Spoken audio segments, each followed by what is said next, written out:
Bonjour, comment allez-vous? Alize Cornet from France in the building. Are you not entertained? Definitely one of the most electrifying, entertaining players on tour to watch now. I'm hoping she can play at least for another 7 seasons. She said she might call it quits this year. Look, play another 7 years. Play till you're 52. We want to see you play here, Alize Cornet. Now, she, like a lot of people, don't realize how good she is. She is an amazing shot maker. Uses amazing spin. She's very tricky on the court, guys. That's correct. Very tricky. She beat Serena Williams not once, but twice. She owns some of the biggest upsets in tennis history. That's right. Lisa Cornet. Now, what's up with her? Well, listen, guys. She's 10-13. A bit of a slow start to the season, but we don't care about that. If she can get a title here in the UK, I mean, that fixes everything, right? Elisa Cornet, she's been on the tour for quite a while now. It literally took 16 years for her to finally make a quarterfinal Grand Slam Australian Open, but she got it done, ladies and gentlemen. And she's got several titles, right? She's got what, I don't know, I lost count, maybe 5 or 6 main tour titles, taking on Jodie Burrage, who she's the hometown favorite, right? It's no doubt with all the British players in this draw, we got to get one in the final, right? Now Jodie's 16-8 on the season. She's beat some very tough competition to make it here into the semifinal. She took out Martinsova in the first round. Magdalene.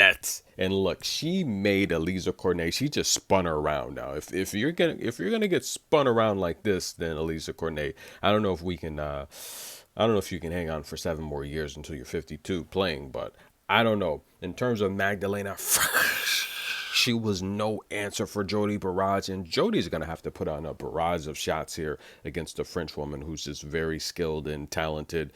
Wait a minute, that came out pretty cool. Jodie's gonna have to put on a barrage of shots here.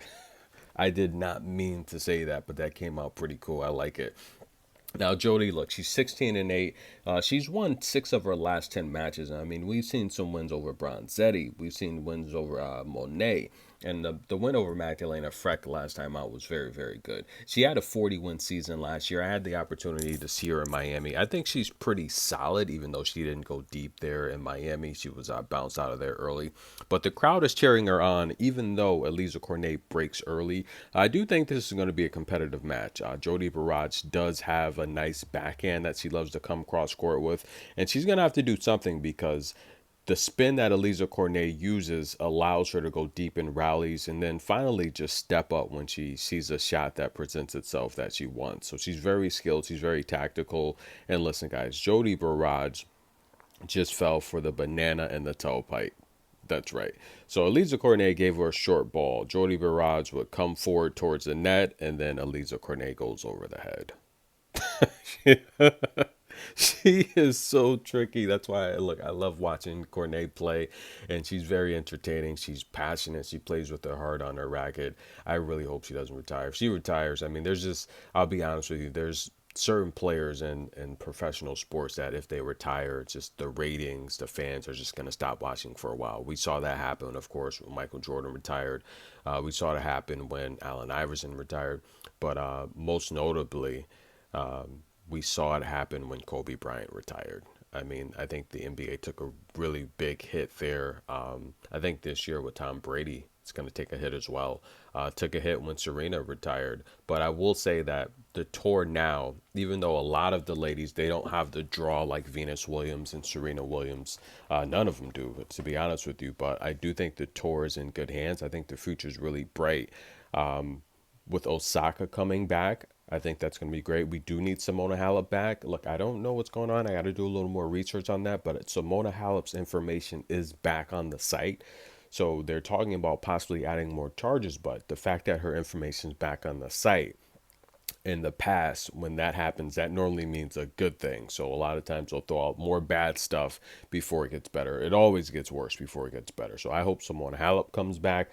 Osaka wants to return for the Australian Open. And listen, guys, can we get an Ashley Barty? If Ashley Barty comes back, Osaka, then now we're talking about a solid lineup of Slam champions. Because right now, guys, there's not many ladies on tour that have multiple Grand Slams.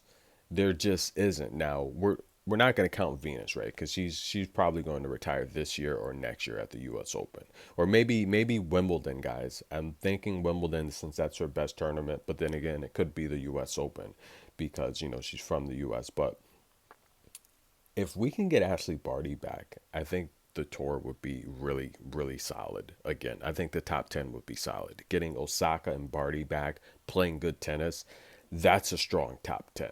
But I'm getting off topic. Alize Cornet, Jodie Burrage. Right now, we're back on serve. Jodie just got the break. Stay tuned for more tennis coverage.